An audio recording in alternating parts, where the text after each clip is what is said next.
Welcome back to ANZ's Haunting Sprees. We hope you're well and ready for our next paranormal investigation, Murray Royal Asylum. The Murray Royal Asylum was endowed by James Murray, a native of Parish of the Perth, and sometime resided at Bridgeverne in the year 1814.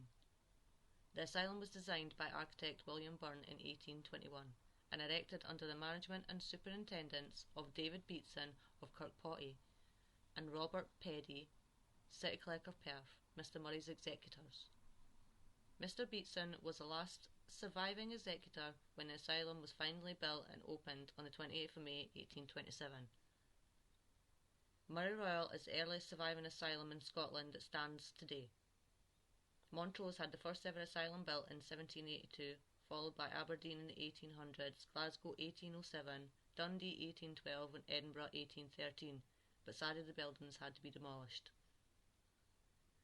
Before asylums, if you were considered mentally ill, your family had to help you, or you were put in a prison or a poorhouse, where the conditions were so bad you wouldn't let an animal stay. A lot of the time, you were locked away and never be seen again. Once they started opening asylums for the mentally ill, then you still had a fight to get a place. If you had no money or family, you could always go to your local church and ask them for financial help. And in the early mid to 1800s, most of the patients who were in Murray Royal came from respectful churches nearby. It wasn't until the early 1900s the government stepped in and started making changes to the system, which saw most of the poorhouses closed and access to mental asylums be more accessible to people who were classed as less fortunate. There are a lot surrounding the treatments of such patients, being somewhat inhumane nowadays.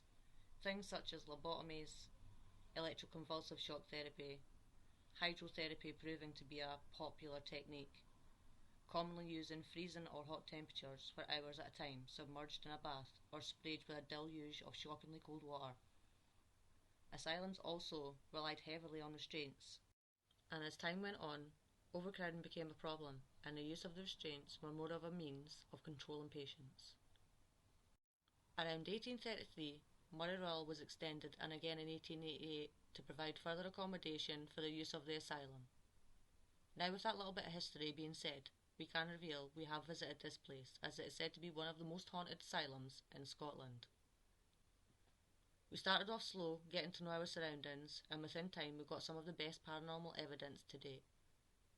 We have been back several times, and each time we are connecting stronger with whatever is trying to communicate. As always, sit back, relax, get the earphones at the ready, as you won't want to miss a single part of this investigation. Remember to click the like and share button, and comment below if you think you heard or seen anything. Enjoy.